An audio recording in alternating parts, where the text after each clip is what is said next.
Good evening, everybody. Thank you for, this is Joanne Hunter, Director of Community Development for Hanover County. I'm here with Andrew Pompey. We're the project managers for the comprehensive plan webinar. This round of engagement has been going on the last 2 weeks. We still have one more week of citizen engagement, and we're covering the topics of land use, economic vitality, and history and culture. And thank you for joining us. This presentation will be about 20-25 minutes, and then following the presentation, we will take questions. So please enter any questions you have in the chat, and we'd be happy to answer those questions after the presentation. So what is a comprehensive plan? Every locality in the state of Virginia is required to have a comprehensive plan, and that plan must be reviewed every 5 years. It's a long-range document that provides the basis for growth for the next 20 years. It's used to guide in decisions related to development and also the provision of services for our capital improvement plans, such as where new schools, new fire stations, new roads need to be located. The comprehensive plan is general and comprehensive in nature, meaning it covers a wide range of topics, including land use, transportation, environmental, public services. And again, through this round of engagement, we're covering the topics of land use, historic preservation, and economic development. The comprehensive plan is a guide that is used as a framework for those decision-making on land use requests. It provides that guidance. However, the comprehensive plan does not regulate land use. Zoning is what regulates the land use. So if designations on the land use plan are changed, that does not impact zoning. Zoning can only be changed through a public hearing before the Planning Commission and the Board of Supervisors. So the comprehensive plan is sort of the overarching document that guides development and growth for the county. And then underneath the comprehensive plan, you have the more regulatory documents of the zoning and subdivision ordinance. And then the comprehensive plan is used also to feed into the capital improvement program. And then other departments update their plans related to the comprehensive plan, such as the transportation plan, the Parks and Rec plan, and the public utilities master plan. County spent about the first year of the comprehensive plan process getting input from the citizens and what the citizens wanted and liked about the county or wanted to see in the future. Through a variety of outreach, through land use visioning workshops, surveys, a community participation team, videos, meeting out in festivals. The county has received about over 4,000 comments related to the comprehensive plan. We've reviewed all of these comments, and they group them in categories of what we heard. We're calling these our guiding principles for the comprehensive plan. In terms of community values, our citizens had indicated that they wanted to preserve the rural character, manage our growth, provide quality and diverse housing options.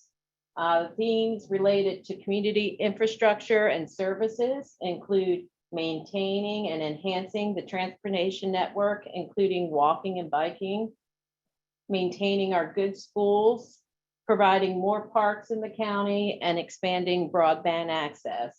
And in terms of community character, comments related to creating vibrant places that reflect the county's rural character, providing transitions between uses and place types, enhancing and protecting our rural villages and crossroads, creating well-planned neighborhoods, and accommodating high-quality business areas near our interstates and our major corridors.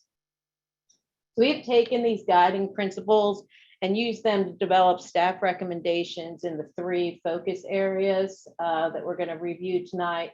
And in addition, staff and the board and the Planning Commission have to take into a lot of factors to consider. So we what residents say, what landowners say, businesses and interest groups. So with the comprehensive plan, there is some trade-offs and compromises that occur based on identifying what the vision and the overall benefits are to the county. So with the current focus area of land use, economic development, and historic resources, staff has been creating these chapters and working on recommendations. This information can all be found online if you go to the Envision Hanover website, and under project resources, you'll see all the information related to these 3 topic areas. We're going to review land use as the first topic. So what we heard from our citizens, that growth management is one of the guiding principles and something they felt like the county should strive to maintain with this comprehensive plan. Historically, the county has used the suburban, what we call the suburban service area, as a tool to manage growth. The suburban service area, or the SSA, is the area of the county where public utilities either are already located or will be provided. This makes up about 22% of the county. And having this area limiting where growth can occur, it does allow for 78% of the county to remain rural. The SSA has been in the county's comprehensive plan since the 1980s. And what we base the SSA on is our goal is to have 70% of our residential growth to occur within that SSA. Those are typically your denser residential developments, more traditional residential neighborhoods. And we went back and verified, were we meeting that goal of that 70-30 split? And the county has been able to meet that goal with, since 2012 to the present, 73% of our residential growth has occurred within the SSA, and 27% of the residential has occurred in our rural areas. Now, this is flipping through the suburban service area boundaries from 1982 to the present. So as you can see, the blue areas is the suburban service area. It generally runs around the 95 corridor and then east and west along the 295 corridor. And through different comprehensive plans, it's either been expanded or contracted, but has generally stayed in the same area since its origination in 1982. With this comprehensive plan, there is no recommendations to change, either expand or contract the suburban service area. Right now, there is no recommendation to change the recommended land use densities. However, we are recommending a new suburban transitional residential area along the edge of certain areas of the SSA. That would be within the SSA, not expansion of the SSA. Through that public engagement process, we have heard from citizens that they were very concerned with transitioning from our suburban service area to our rural areas. And currently in some areas, the SSA one side of the road is in the SSA and can be developed up to 3 units per acre. And then on the other side of the line, it would be a rural area, which is 6 1/4 acre lots, and that wasn't a natural transition. So we did look at where we could add these suburban transitional areas. And in the maps that are online, you will see this designation was added in several areas of the county. One was along Ashland Road. One is on the western edge of the town limits. Another area near Rural Point Road and 301, and then also the eastern boundary of the county. Again, there's also no change in the targeted distribution of residential growth, with 70% in the SSA, 30% in the rural. And with this comprehensive plan, we're using a forecasted growth rate of 1%.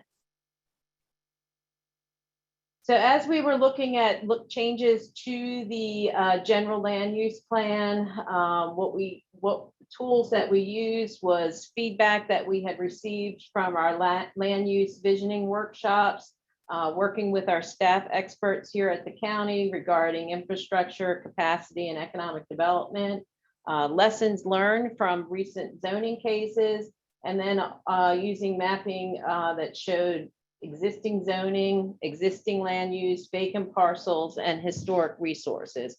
We took all of this information and we went through and looked at modifying areas that needed modification on the general land use map.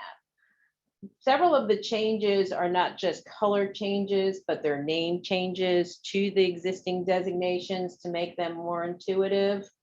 We did add new commercial designations to address context and scale. Right now, we have one commercial designation. One goal of this plan is to make it more of a design-based plan, because not all commercial, not all residential, not all industrial development is the same. So with this, there'll be some design guidance for each one of the designations. And I'll go over that in a little more detail in the next couple of slides. A lot of refinement was done on the land use map, cleaning up areas to use more logical boundaries. The land use plan is not parcel specific, but where there were natural boundaries, we did move lines to make them more logical. We added that transitional residential area, as I've just explained. We also wanted to protect many existing established neighborhoods. So we cleaned up some of the land use designation lines around established neighborhoods. And then also we're going to be highlighting a new land use designation that identifies battlefields. We do have several areas of the county that are in conservation or owned by the National Park Service, and we did want to identify those on the land use plan. This is a column on the columns on the left are the existing within the comprehensive plan, the existing land use designations. On the right are the proposed new land use designations. So you can see some of them are just a name change, like agricultural is becoming rural agricultural. And then the new ones that have an asterisk near them, those are the new designations. As I indicated, that this comprehensive plan is going to more of a design-based plan. Our current plan is a use-based plan, meaning it identifies the designation and what the appropriate use is. This comprehensive plan will do that, as well as also providing design standards for that type of land use designation. These design standards address things like how to address transitions between uses, buffering along major thoroughfares, pedestrian and bicycle infrastructure, access and circulation, building design, and signage. And I'm going to go over the general land use categories and give you some examples of the design-based information that's related to them. In the rural and agricultural district, we are recommending 100-foot wide buffers along major thoroughfares with new development. And we also see a lot of interest in the county right now for agribusiness, agritourism type uses. So in this comprehensive plan, it will have some guidance for siting and design for these types of uses. For rural village, which is Montpelier and the courthouse area, we did have a lot of citizen feedback stating that they would like the opportunity to have housing within those villages, so that they could live near grocery stores and the different amenities that are offered within the village. It is difficult to have housing in those areas at a high density because there are no public utilities for them. However, we did add a provision that subdivisions limited to inside the village and no more than 25 acres could be developed up to 1 unit per acre if that land could be served by well and septic. And then we're also recommending smaller scale buildings within that village area. These are not code requirements. These are just design-based recommendations that would be evaluated as part of zoning cases. And then Rural Crossroads is our new rural commercial district. And in those areas, we're recommending the encouraging reuse of existing buildings and footprints of buildings less than 10,000 square feet. For residential, we do have that new suburban transitional residential district that I had indicated that are along the edges of our suburban service area where appropriate. This would require a new zoning designation, and that would allow densities up to 1.5 units per acre, a minimum lot size of 20,000 square feet, and a recommended minimum lot width of 125 feet. With new residential development, we are recommending a 100-foot wide buffer along major thoroughfares. Sidewalks on both sides of streets. This would be in the RS and in the multifamily districts. We have provisions in there that give some guidance about use transitions if the property is adjacent to a higher or lower intensity use. There's some design guidance standards based on the visioning preferencing survey. And then there's some guidance about how to treat the open space and the amenities and encouraging things like community gardens and other features that incorporate rural character into the new development. In terms of the design recommendations for the commercial areas, there's guidance on enhanced landscape and buffers along the roadways to soften the development, some building design guidance of high quality materials, varied roof lines, facade articulation, monument signage is preferred. Again, that transitions recommendations, especially if they're adjacent to residential uses. Guidance about a interconnected street network and pedestrian and bicycle infrastructure. In terms of industrial uses, again, thoroughfare buffers, there's guidance on the orientation and how to treat loading facilities and outdoor storage. And then many of the same issues, but treated differently for use transitions, street network, building design, and signage. We do have a multi-use land use designation. This is sometimes confused with our mixed use zoning designation. So there are two different things. The multi-use designation does allow the option to have different uses on the property, such as commercial and light industrial, with up to 50%, which can be allowed for residential uses. Under this category, we are recommending a phasing plan to ensure that commercial uses are developed prior or simultaneously to the residential uses. And then these would be very well-planned communities that have a park-like environment with streetscape improvements, landscape architecture, those sorts of standards that make it very unique projects. So right now, the MX zoning, which is the actual zoning application, we are recommending that those areas would be limited to the designations of multi-use, highway commercial, employment center, and multifamily designations. That's the summary of the land use update. I'm going to go into the economic vitality, which is the economic development chapter. That chapter is online under envisionhanover.com and project resources. So economic development, why is it important to the county? It provides job opportunities to our residents. It provides the tax revenues needed to deliver necessary services, including high quality schools, public safety, and infrastructure, while minimizing the tax burden on residents. And it also allows for the continued balance of preservation and growth.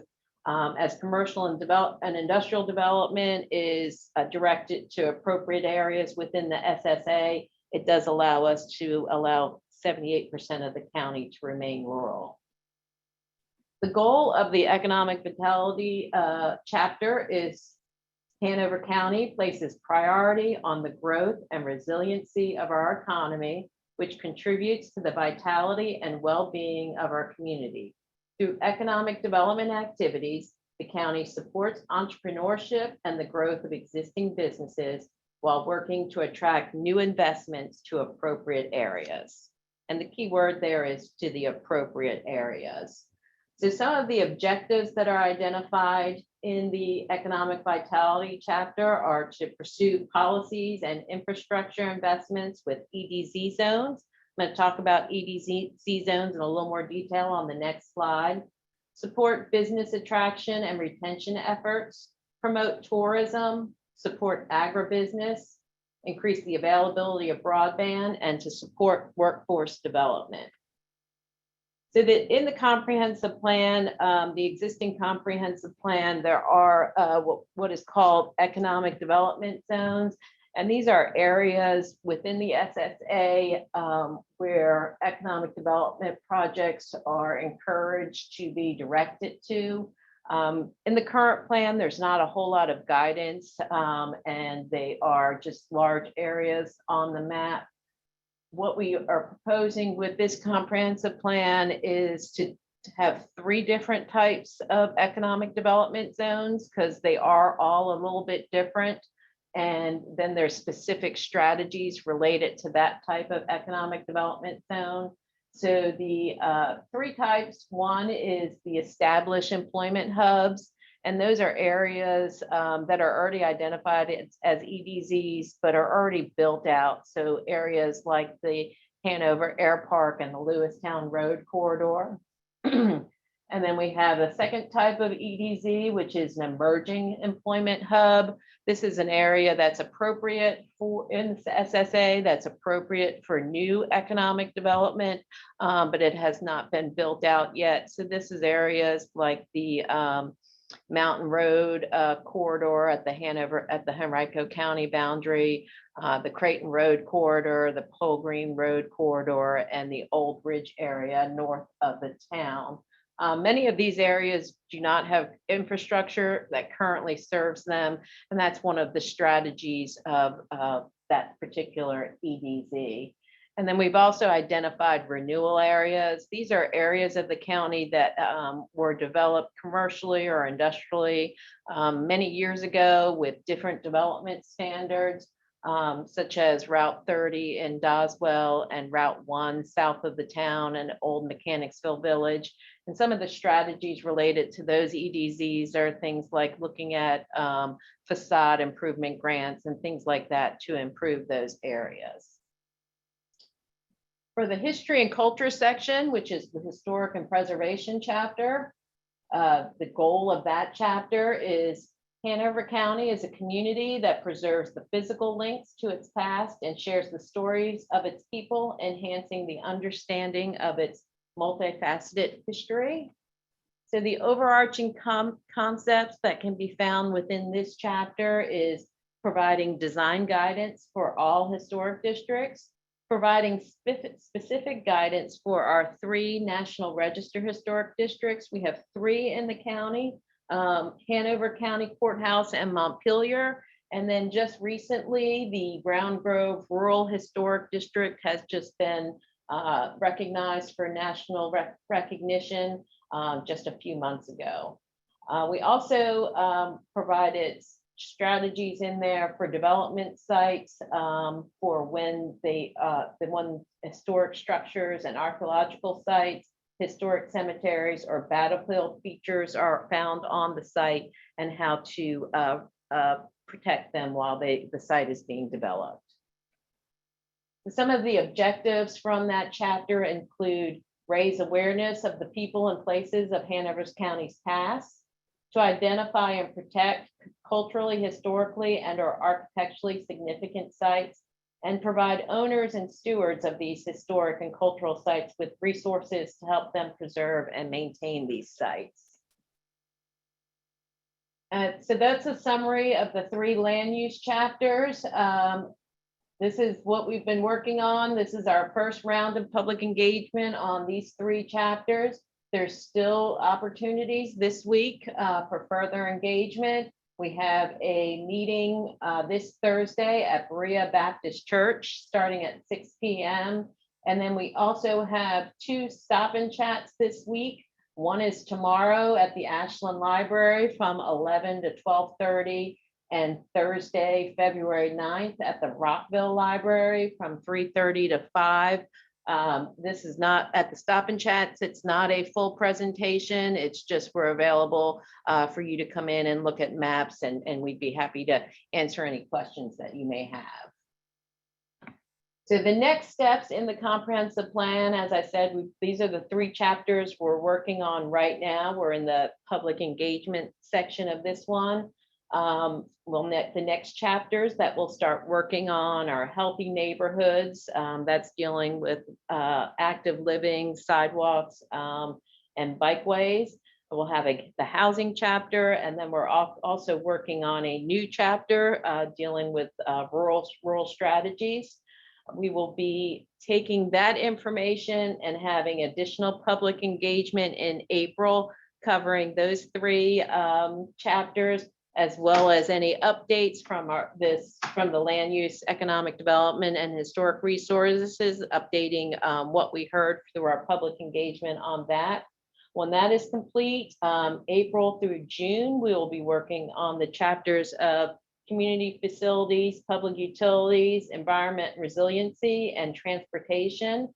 We'll be taking those chapters out for public engagement sessions in June, as well as any updates from the 2 public engagement issues that information that we heard from the April session. And then the goal, the comprehensive plan does need to be voted on and approved by both the Planning Commission and the board. And we're looking at a late summer, early fall timeframe for that. That concludes the presentation.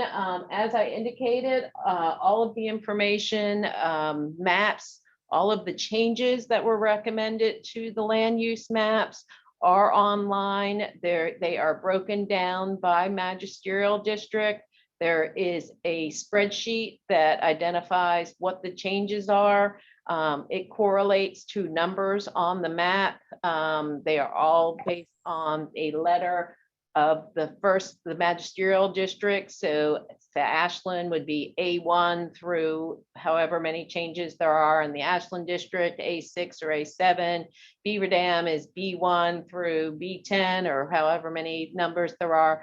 And you can match that up with the map. It'll show you what the 2017 plan had designated it and what staff's recommendation is for the change and a rationale why. And then there is a comment blank so that you can provide comments on that. There's also comment information on there if you have any comments on either the economic development section or the historic resources section. We are asking that we encourage all comments by March 1 so that we can then start reviewing the citizens' comments and making any changes to the plan and to staff's recommendation as needed based on the comments. And so again, that email, you can email your comments to envisionhanover@hanovercounty.gov. You can drop them off at the planning office, or you can provide your comments this evening through the comment period. Now I'm going to turn this back over to Mr. Cockrell, who is going to help monitor the chat function, and we can now have time for questions. Yeah. So far, we don't have any comments or questions in the chat, but please feel free to post those in that chat function there. You can see at the bottom of your screen, it says chat.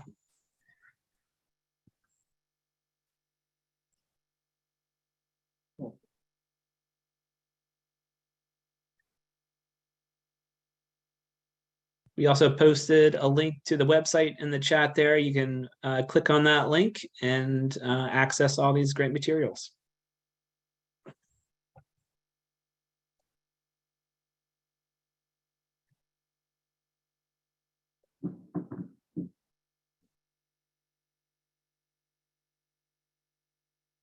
All right.